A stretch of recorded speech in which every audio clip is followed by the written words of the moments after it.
All right. Well, I'll go This into it. meeting is being recorded. There we go. I'll go into official presentation mode now. So, welcome and thanks everybody for joining us today. My name is Gianpaolo Versace. I'm account executive at Chase Office Interiors. Thank you so much for joining our webinar today. As we're kind of like looking at hopefully the last phase of the pandemic, we're starting to see more and more news items appearing about organizations asking and or mandating their people to come back to the office. And just recently in a CBC survey, um, some interesting results came out of that, where about 50% of people surveyed said that if they're really mandated to go back to the office full time, that they would start looking for work elsewhere. Now, even if that 50% is only 25%, that's still an enormous number of people that just are not ready for full time back to the office. But I think we also all know that the office is important. It's a place for people to connect. It's where cultures are built, relationships are solidified, strengthened. It's where collaboration happens, creativity. So I think we all know how important the office is. And I think that's why our topic today, the true measure of a space, is very relevant, because it really goes into how you can make that office more like a destination where people want to go. So this is a 45-minute presentation. We'll have 10 minutes afterwards for questions. Please feel free to send your questions in the chat function, but you can also ask them toward the end. We are recording this session, and will be made available within the 74 hours on our website, chaseoffice.ca/events. For those who gave us your IDCEC number, we will process that for you, and your credit would show up about 5 business days. We will have another webinar, a CEO accredited webinar next month. We're still finalizing the details on that one. We will let you know, obviously, and you can also visit our website in the coming days. And then also, please register for that. All right, so now I'd like to introduce not a new person. It's a guest speaker that has spoken before. And, we really love to have her back, Laurelie Ross from Technion. Laurelie is a workplace specialist and A&D market manager out of Calgary. Laurelie has a passion for teaching and imparting her knowledge. She's a very strong proponent of sustainability through her work as a Living Building Challenge ambassador, and is also a LEED accredited professional. Recently, she also became WELL accredited, and on top of that, she's also a WELL faculty member. So if you have any questions about WELL, she is the perfect person to contact. So Laurelie continues to promote the value of good design and its influences on business and society, and its power to create positive change. And that's what we're going to be hearing about today. So Laurelie, it is your show. Thank you. Thank you, Gianpaolo. I appreciate that. I should update my bio with you guys. I have retired as a Living Challenge ambassador, although we'll always speak its praise out in the public. But if anybody is interested in that program, it has become a more robust program that you study for and you take the accreditation for. So I highly encourage people to get involved with that. That was just one more thing I couldn't fit in my noggin. So maybe in the future again. Today, we're going to talk about the true measure of a space is how it makes you feel. And this is, the presentation is actually based on a book that we wrote a few years ago. It's actually in a series of books that Technion has published on the importance of design in the world. And this book really talks about that emotional language that spaces have, right? Spaces are designed to convey an understanding and have a utilitarian function about them, but they also inform us and they speak a language to us and often evoke emotions, an emotional response that lead us to sometimes pass judgment on the enterprise, the nature of the enterprise that created the space or shaped it, but we do have actually responses in space. We respond emotionally, cognitively, physically, and this presentation kind of is a retelling, if you would, of this book, which is available in digital format on the Technia website under our resources and information tab, and lots of good resources actually are there with it. The book itself is comprised with a forward and informational section written by Technion, our in-house group, but the vast majority of the book is a series of essays written by individuals within the design world. They're shown here, all of which have amazing backgrounds and insight and experience that they draw on for the essays that are within the book. And one in particular, and I'm going to actually point her out because I'm going to draw on some information from her in this presentation specifically, is Sally Augustine. And I mention her frequently. If anybody is associated with WELL or spends any time watching any of the WELL Institute's webinars, she just actually took part in a panel discussion on burnout that was excellent. And I highly recommend going to the IWBI website, International Well Building Institute, or it's wellcertified.com, and going under webinars. It's one of the first 2 or 3 that show up right now. It is a very robust conversation about how people are feeling and what we can do as both designers or organizations to help tap into experiences that people are having right now and how we can better shape our spaces in the future. But anyway, Sally is an environmental psychologist. She also has a fantastic website called the Design with Science. And I also recommend going on there. She actually will do 15-minute free phone consultations around a project if you fill out a little survey. Very interesting. So I will encourage that. These individuals are all, again, drawing on amazing experience. Or some examples of some of their work specifically. But we're going to dive right in. And I said earlier, space really communicates and informs us about what they are. You know, equally important though, they also shape our behavior and our experience within a space. And it also allows us to have a connection with the organizations or the places that have created those spaces. So these are some pretty iconic spaces. I start with the Barcelona Pavilion here, modern architecture that is really known for its simple form and spectacular and extravagant materials. I say modern architecture, it was designed quite a long time ago, even dismantled. It was designed for a World's Fair, but it definitely has a sort of a dignified aesthetic about it, and the psychological effect of composure and tranquility, and really that the minimalism really against the rich, luxurious finishes is amazing. It's one of the reasons it was resurrected and stands today. The Palace Grenier, has anybody been there before? This is a spectacularly beautiful space, and I did experience this space. And speaking of feeling, whether you feel in place or belonging or connected to a space can also be impacted when you walk in. I went to this space in my early 20s. I was in design school still, and I was on a tour of Paris, and was wearing the traditional early 90s tourist garb, which would have been sneakers, bobby socks, denim shorts, a logoed t-shirt, and the dreaded fanny pack.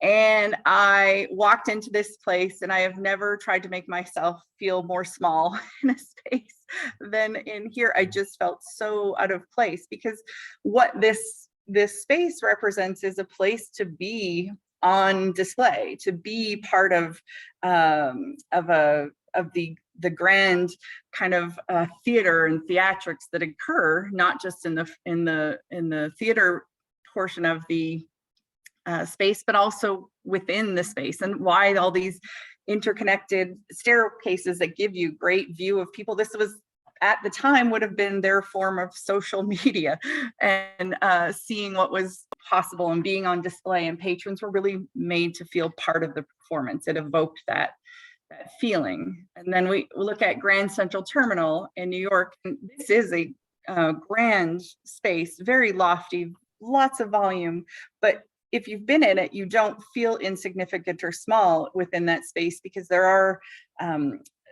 volume, but there's just intricate details and human scaled things that are within that building.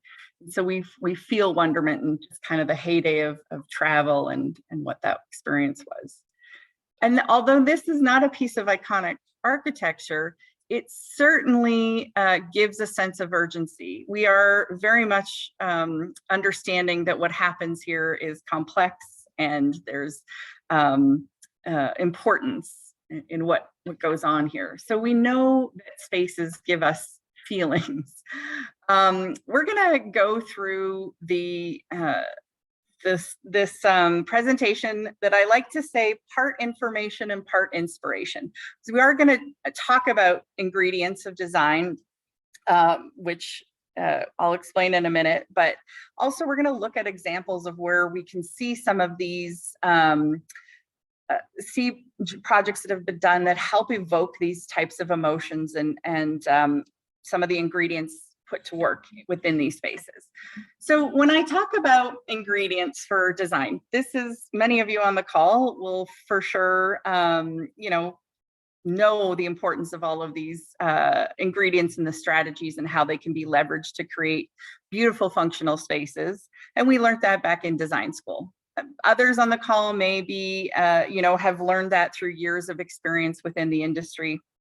And whether you were taught these things formally or not, we've observed them over time, and they become kind of second nature to us all, right? And that's not so with everybody in the world. We know that. As one of the contributors in the book points out in their essay, is that there are two types of human species in the world: designers and non-designers. And they do note that design training influences how we perceive and experience the world around us, and that the understanding that the others don't necessarily always experience it the same way is an important part of the design process. The empathy, where we start from empathy and understanding that others have different perspectives. So I'm sure many of you can attest to projects that you've worked on where you've had to justify the reason for implementing or strategies or delving into using some of these different techniques and things to create the best version of a workplace that you've been looking to do. But what's really interesting is, although these strategies have been actually existed for number of years, even if we look back in history, we see, at the early start of architecture, descriptions of things that we have employed for years and years, but understanding that these things are important to the emotion and not just the function, but the emotion and the behavior that exists within humans within space. What's very helpful to our industry now is that there's a growing body of empirical evidence demonstrating that our evaluation of architectural spaces is very much influenced by variations on their physical features, and these effects involve some really specific and determinable structures in our brains, which is really interesting. And with that kind of lens, how I want to look at some of these different ingredients when we talk about scale and light and materiality, color, sound, shape, and details. So if I look at, for instance, possibly one of the first things that we notice about a room, right, its size, especially our proportion to it, in the space, like I mentioned when I walked into the opera house in Paris. But we notice how high and wide it is. We notice how big or small it feels. Sometimes it can be narrow or claustrophobic, or we can feel vast and overwhelming. But the proportions can feel, and that's the point, right or wrong. And why is that? It actually often is because of our lizard brains creating some background computations in our minds about experiences that collective experiences that human beings have had throughout time, and it will influence us psychologically. So neuroscience actually shows that humans judge rooms that are with higher ceilings and open rooms to actually be more beautiful, and these types of spaces actually light up areas in our brain that are associated with beauty, pleasure, and interestingness. And our aesthetic preference for these higher rooms, actually, it's the frontal structures in our dorsal stream in MRI imaging that show up that actually talk about how it supports our visuospatial exploration and attention. We actually focus more, and there is some of that goes back to our early evolution, where we talk about being able, part of survival in open space was to be able to have great view to things, have ability to identify threats that were coming towards us, and a chance to hide. So there were always little spaces of pockets. Turns out enclosed rooms actually are more likely to elicit exit decisions and activate areas tied to our amygdala and fear.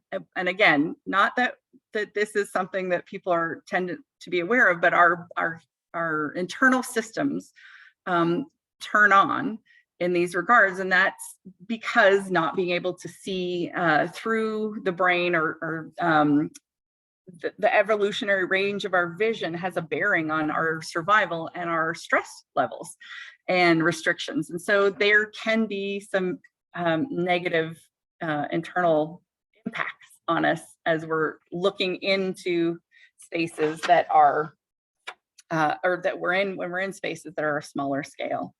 We also know that light is both has physiological and symbolic impacts on us, right? And how we experience space as light changes throughout the day, the quality of the light, the amount and type of light directly actually affect concentration, appetite, mood, and many other aspects of our daily lives. And what's really interesting is they continue to impact us beyond being in the space itself. And so there's a ton of research around what artificial lights do to us, you know, and our sleep patterns, which is one of the most important things that we can do for our own physical health, is really good sleep hygiene.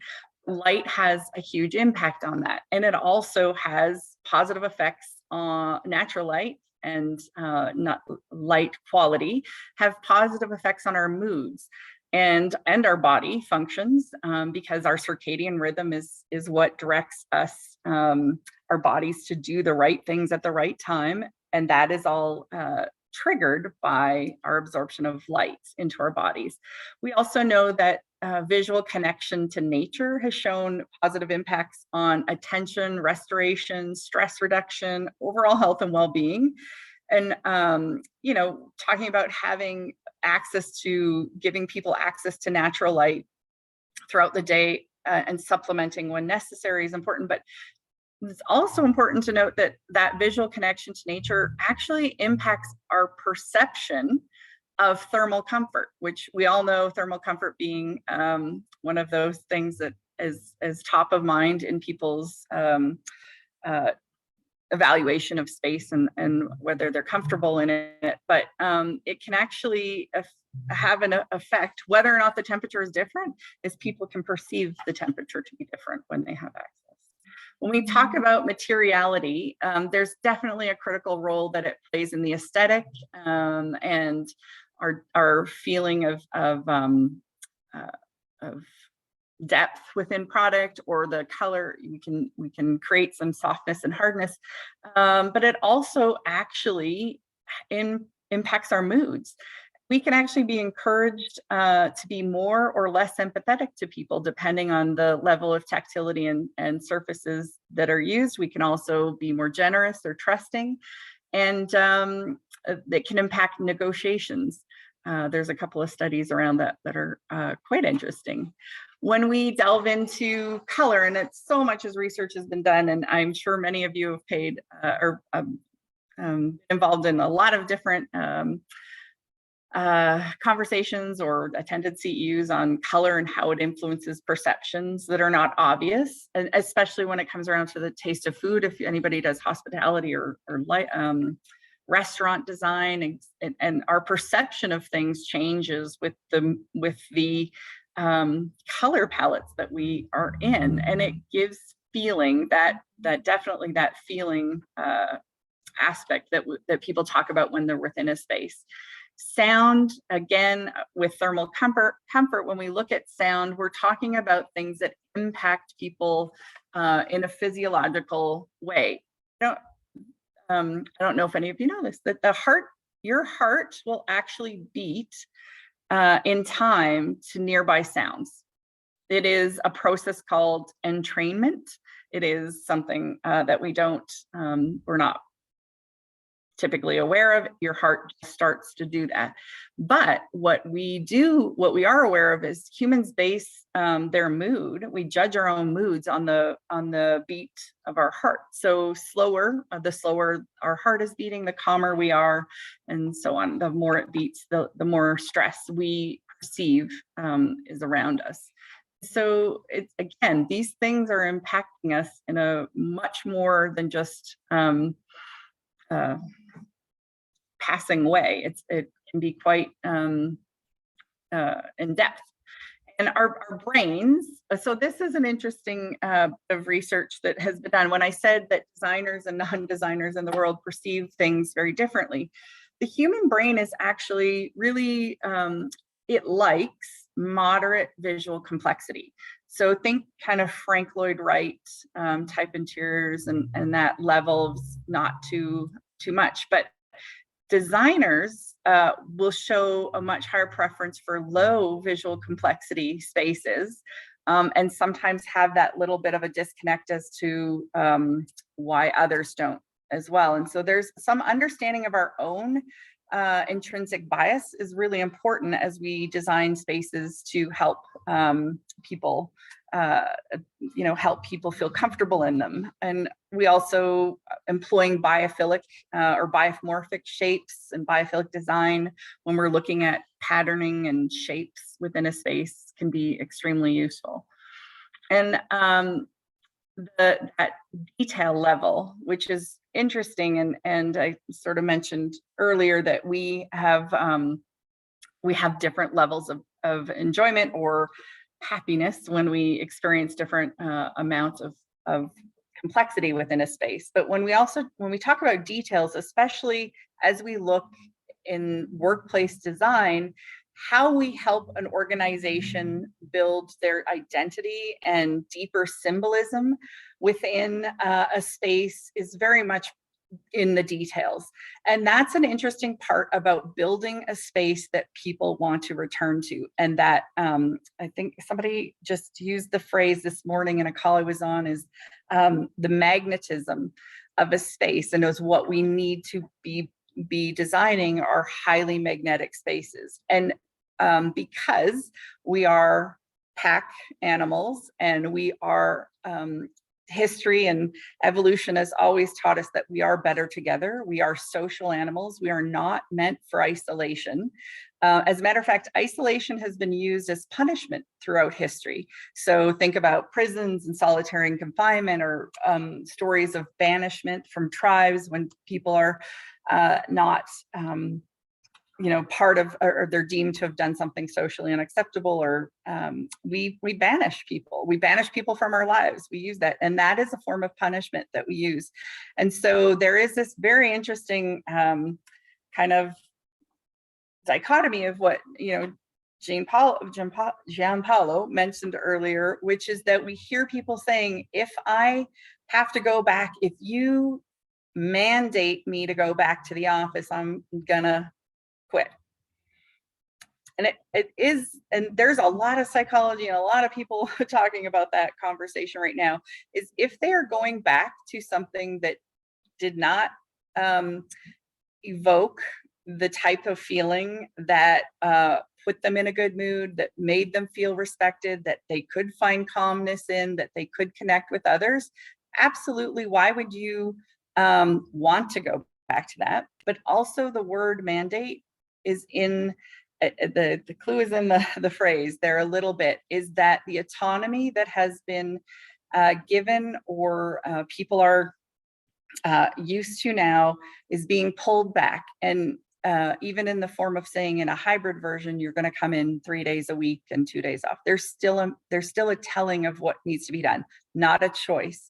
And as we will discuss in several points here, choice is one of the huge indicators of how people feel, not just about space, but about what's being done to them, or oops, there we go.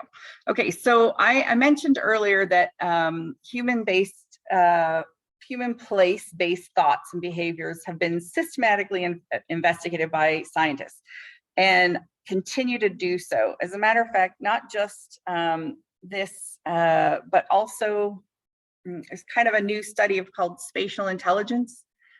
And there's a digital layering of that, but also understanding the human reaction to these spaces. So lots of rigorous studies found that when humans are in a positive mood, they think more broadly. And if anybody did the creative thinking CEU with us a while back, you'll know that broadening and thinking broadly actually helps you with your creative, your ability to be creative. It helps with critical thinking and problem solving as well as getting along with others. For example, when we're thinking more broadly as humans, we're also healthier.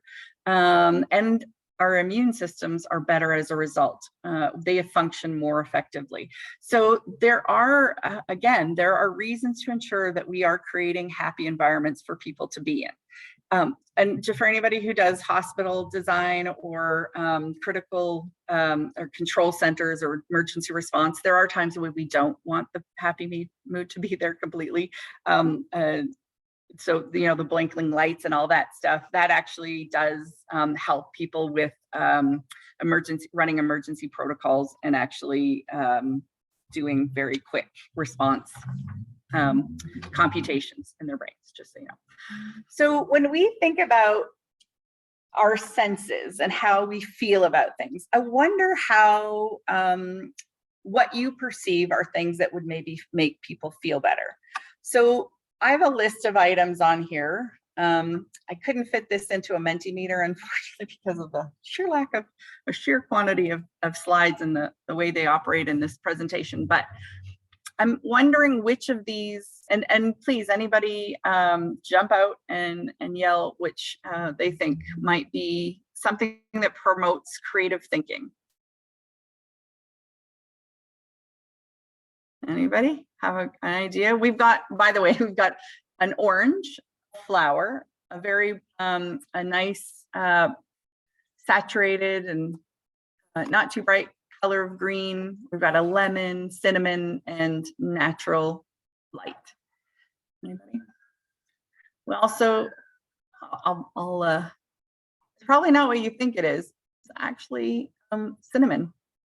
It is smelling cinnamon has been linked to creative thinking. The optimize the likelihood that people get along together better. Anybody? I wish I had actually had a chance for people to write this on here themselves, but that actually is warm light, incandescent soft lighting. So if you're designing maybe a room where you want to have negotiations with people, that might be a good idea. Or HR spaces where you want to have harder conversations. A good idea.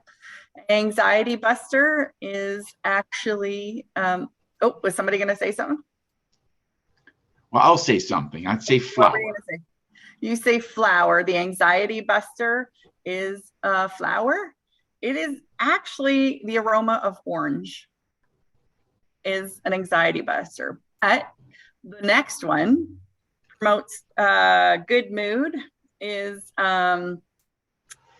smelling flowers. This is actually a global, sometimes these are culturally and nationally impacted, but globally, smelling flowers actually makes, puts people in a good mood to do knowledge work, I think. So there's a great justification for a cut flowers budget.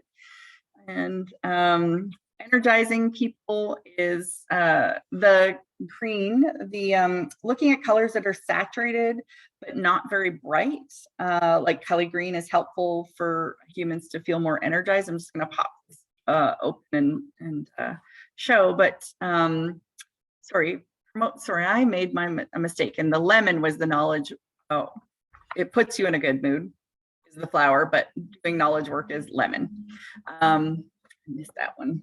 But those are all things that have been, that there are research around and information that's been done. Obviously, there always research studies have outliers, but on general, those are things that can be employed, techniques that we can look to use. So we're going to dive into kind of some of these employee experience options, or how do we help people feel. We're at a kind of almost like a learning point to jump off of again and see how people experience space. And it's very interesting. I actually was just prior to this on a webinar with a number of individuals with work tech that were talking about the digital space and spatial intelligence. Folks from Verizon and Uber and a couple of different companies that were talking about the interesting information that they're getting from pre 2 years ago to now. And this is in the US, where people are really, a group of people have been at the office, have said the gentlemen from Verizon, who are arguably extremely advanced in their data collection of behavioral space utilization and physical space utilization, have said they've had to dump all of their data from prior to 2020 because it is not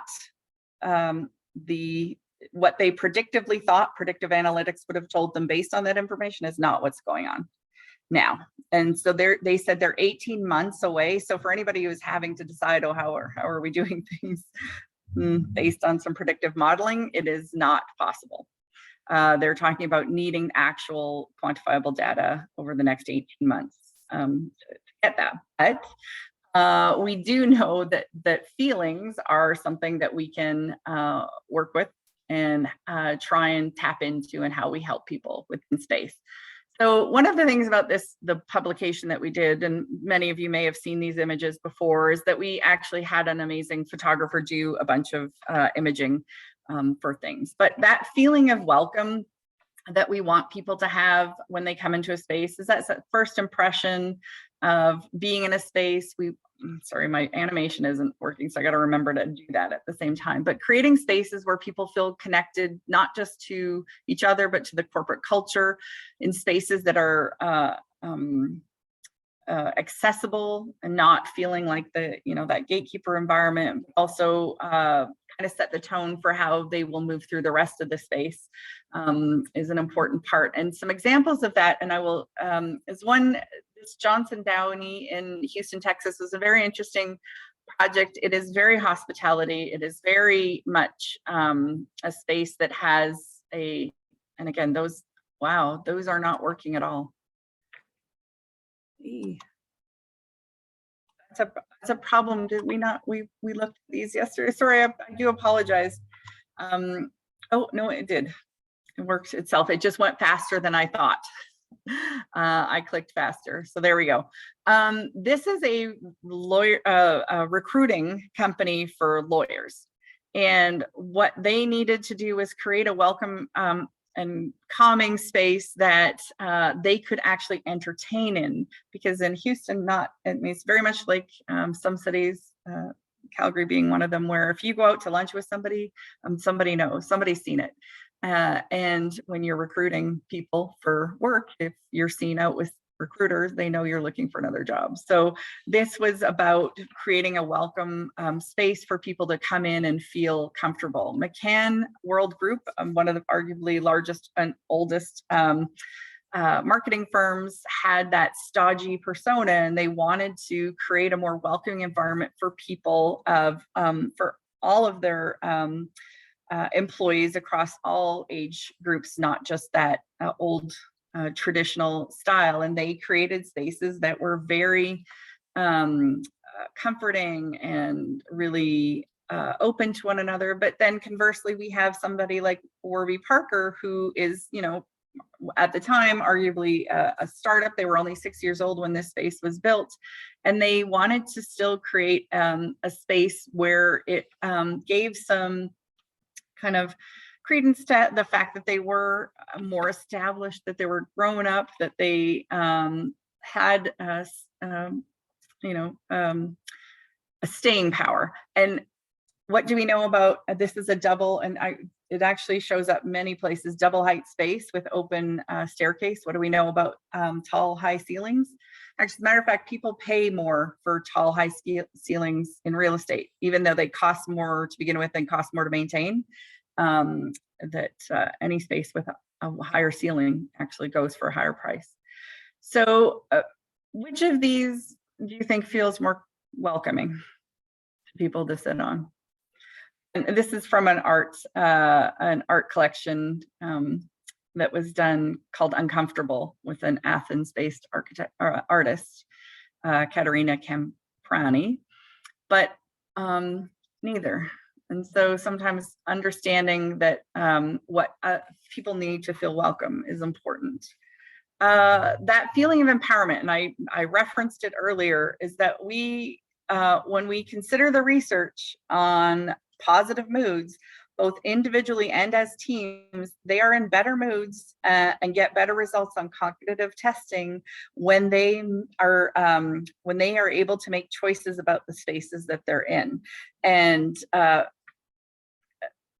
that is, again, all about that choice. There is an interesting thing about choices, though. There is too many choices, and some of you may have heard research around this. Turns out that about 4 is our max amount. So things like a light that has some lighting adjustments that maybe have no more than 3 or 4 adjustments is better than actually having a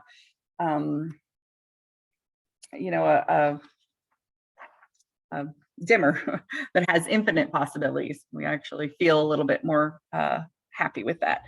But, you know, the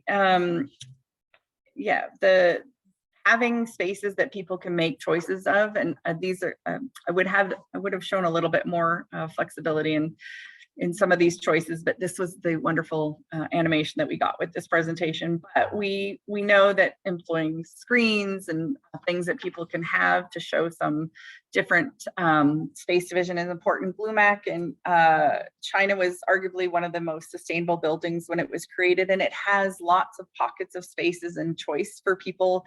Adjacencies, they utilize a lot of biophilic design elements, organic shapes, lighting options as well, LEDs at people's desks, and allow people to have a lot of control of either where they're going to be. Lots of adjacent spaces for people to go to. Mohawk in Georgia was also a space where they wanted to take advantage of all that natural lighting. And I tell a story about that setting of the DNA seeding with the little pods being representation of people sitting around the watering hole, and the lily pads being those little poofs in the center. But those are things that people have choice of place and space to go and find the right place where they can be. This is an example of which of these do you think would inspire people to do their best work. So one of the things that we are talking about absolutely as a reason why we want to create these magnetic spaces for people to come back to is about that feeling of connection. You know, and one of the questions might be to people, I love this image actually, because it speaks to culture a lot. And culture is lives within the people of an organization. It isn't completely, it's not separate from the people. And having people come together is definitely one of the things that we need. Somebody said the other day that they needed to fill their social capital cup. And I thought that actually was good for this, is that we are craving connection. We are craving being together with one another, not just at work, but on a social level as well. But that is one of the things that what we definitely know is going to bring people back into the spaces. And there are so many things, so many organizations that we're really working hard to do that prior that we do have information from. There's that Kelly green color for energy. And we want people to have energy when they're together. And then when they're doing their solo work, is that it's the undistracted and contemplative places. But we look at WeWork as a really good example of an organization that, like, I swear they got little guys in white jackets wandering around with clipboards, writing down absolutely everything that happens in these spaces, because they absolutely test, iterate, improve, and constantly do so. This is an example. Prior to this layout or arrangement, they noticed that people were coming into the space that they just straight through and went to private offices. And they looked for feedback as to why that was happening, and the space was too open, that there weren't clusters. And so they literally one night went in, moved things around, and it absolutely, the traffic patterns, the behavior changed immediately. And people began to pay attention to these nooks and crannies. So even though people are maybe not working together here, they are clustered into areas that would make them feel safe and secure. Obviously, another component, and we talk about it, I've mentioned a few times, is biophilic design and having texture and materiality that give people a sense of warmth. Also, areas that provide cues for conversation and collaboration to stage those human moments of connection. So, prospect and refuge is a great example here, where people have a view out things, but their backs are covered and they have a chance to be able to connect with one another. So which of these do you think might help people connect? Connect with going to the dry cleaner. Sorry, the wrong direction. So a feeling of calm, and I'm going to say more than ever before, this is going to be something that we're going to have to definitely relate to in spaces and deal with, is because people are feeling more stressed out than we felt before. And Microsoft, by the way, has a fantastic website where they've been doing the Microsoft Lab, doing a ton of research all through the last 2 years. And they've shown that our cognitive load is twice as high after 2 back-to-back Zoom meetings as it would be with 2 back-to-back in-person meetings.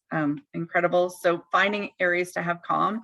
I'm going to move this even faster because I looked at what time it was.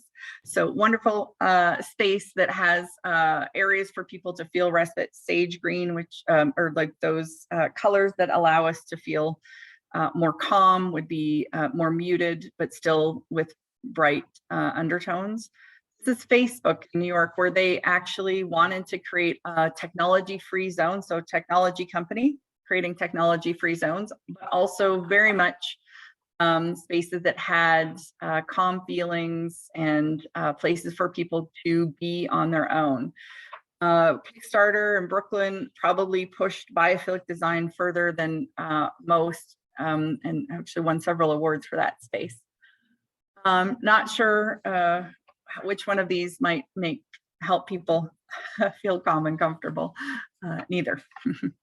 But comfortable is certainly an aspect of what we're going to see, is that connection of having those places that are more similar to our home environment. So if you want to know why people don't want to come back to the office, we should be asking people what was working for them so well at home. And some of that might be the fact that there are different postures in different locations, like a table that's 26 inches high and a seating that has the ability to be reclined in a different way. Pinterest in San Francisco, very much focused on people's comfort level, and that made the maker movement and experience for people. Sorry, I'm just realizing I'm going to set in, and letting people have find niches and areas that they found themselves being comfortable in. BuzzFeed, which is interesting, you would think that this would be an organization where there'd be like a lot of ball pits and hoofs, but they actually really did take into consideration the work that people were doing. So there were some colorful things, but there was also helpful products that were a little bit more grown up as well. And the final area, and I'm going to move fast, Gianpaolo, I know you're giving me the space. So people, when I mentioned earlier about people's moods, there is definitely a very big correlation between whether or not people feel valued and respected on their overall mood. And I would challenge a lot of organizations to consider their space and space that they existed previous. Was it functional and utilitarian and available, created with all the necessary aspects that needed to be there? Or was it created to experience and that people felt valued and people felt like they were being not catered to, but that there was a sense of requirement to provide spaces that were beautiful and inspiring. And a very interesting case study in that would be Uber. When they created their space in San Francisco, there was a really interesting idea of creating ethos for the populist, for populist luxury. The whole reason behind Uber's being is that they were wanting to create that private car experience for everyone. And so its origins, if anybody watched Sex and the City, Big's car was always available for Carrie to use. That might be an odd social reference, but that was a level of status and luxury not afforded to all people because of the expense level. But what the idea is that you could have access to a town car. Now, of course, that's evolved into very different versions of when somebody comes by with their Echo and picks you up, but you can still pick a level of car. But the idea was that their space needed to mirror that experience of luxury for all. And it is a very interesting thing, the way people perceive themselves in status or pecking order. Our brains still do work on a hierarchical method of understanding our place in the world. And we actually can sort of determine that sometimes by the level of perks allowed us or afforded us.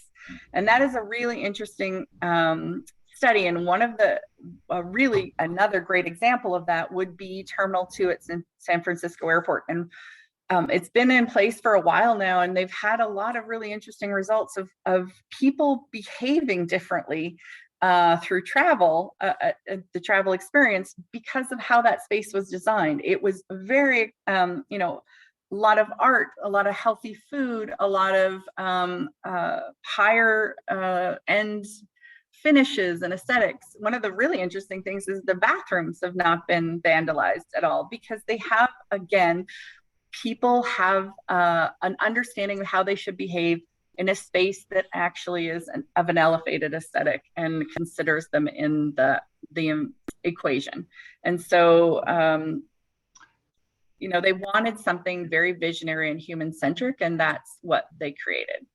And so as we're looking towards, this idea of spaces that create an experience or an environment that people want to come to, we need to consider the people and how those spaces will impact them in a much larger way. And I think what's very helpful is, again, we all have backgrounds and knowledge and information that we know that this is good, but we also now can start to pull on the resources available to us to help us actually build the business case for that and unlock the potential of understanding the spatial intelligence of the spaces. And there's tons of resources in here, but I also promised Gianpaolo, and I was going to put them in before.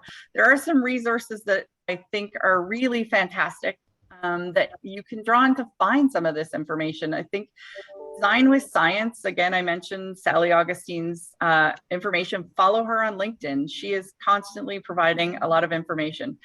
This University of Berkeley's Center for the Built Environment, also phenomenal resource for design research. Then again, the webcast this is the webcast for Burnout Thriving, I think is a very important conversation for a lot of us to listen, even just for your own personal understanding of why you might be feeling the way we do right now. Is a really good option. Okay, I always gotta speed myself Thanks, up. Laura Lee. It's actually what you ended with was one of my questions: is are there any further resources? Yes. So if you can send that to us, we can distribute that.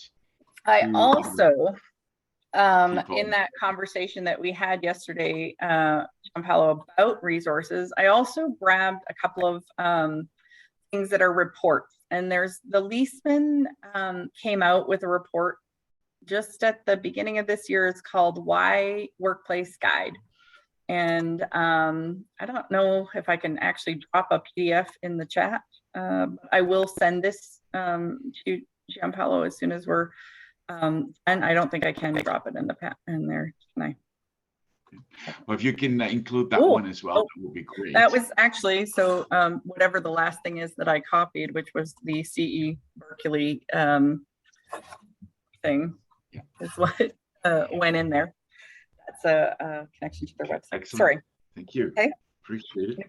Laura Lee, we have not many minutes left, but just maybe just a few quick questions. So, first, the title of this webinar is really a little bit ironic, right? The true measure of a space. It's how it makes us feel. So we have measure and feel. But that kind of like, for me, immediately the thought was, how do we measure things like feeling connected, feeling calm, feeling comfortable? You touched a little bit on the calmness. Are there tools available? Are you seeing organizations trying to measure that effect? Yeah. You got to ask. Mm-hmm. We have got to continually ask people. And I think that there is, and I actually, no word of a lie, had a conversation with a client on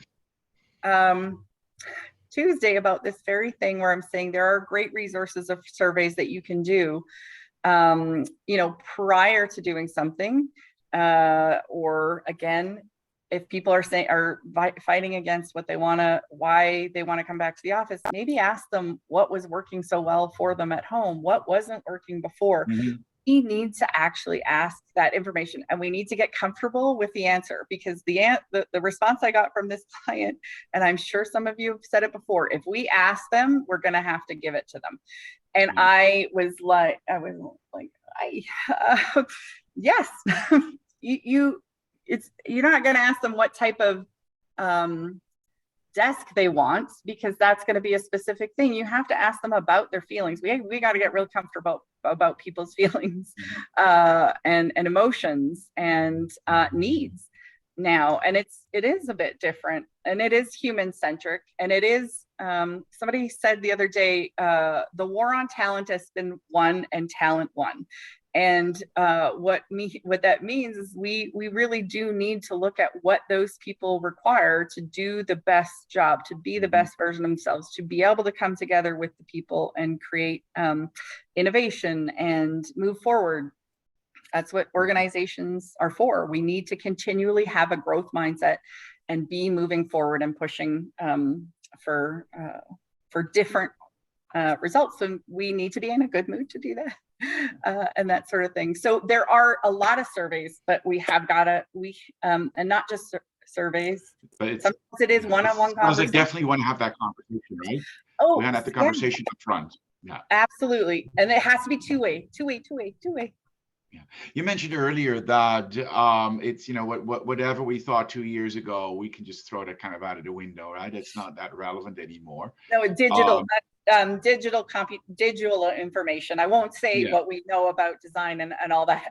No, it's that data, digital data. Yes, exactly. Yeah. Mm-hmm. So the design principles, they're pretty solid. We understand that those are still really solid to apply.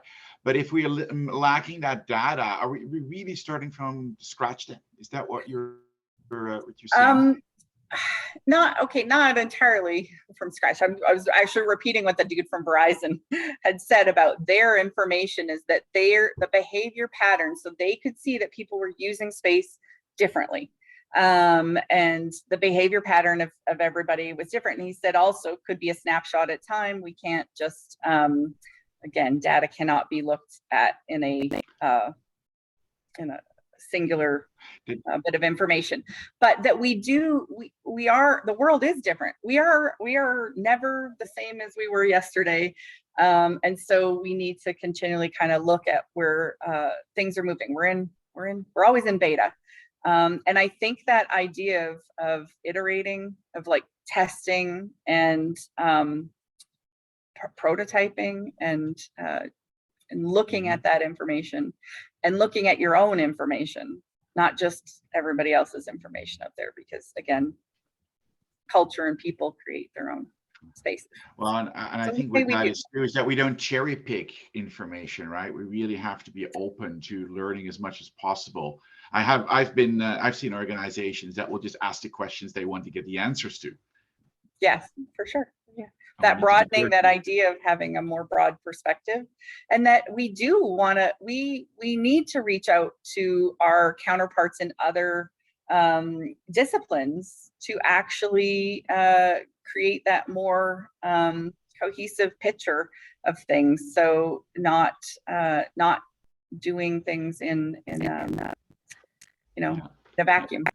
Excellent. Well, thank you so much. It is almost 1 o'clock, so thank you for your presentation today. And thanks everybody also for joining us today. Really appreciate you taking the time. We will be sending you a survey later today about this webinar, and also want to ask you if you could share with us any other topics that would be of interest, so we can organize future events that are relevant to everybody. So please fill that out. As a reminder, again, we are organizing another webinar, CEO Credit webinar next month. More information will follow on that, but please do register for that, and you can do that at chaseoffice.ca/events. So make sure you check that if we don't already send you, of course, an email invite. So thank you so much. Again, Laura Lee, thank you very much for joining us today and sharing all your great experiences and the information. And everybody, have a great day. That we look forward to hosting you again next month. Excellent. Thanks, Laura Lee. It was fantastic. Thanks. Oh, and I see you. Bye. Thank you. familiar faces on there. Bye.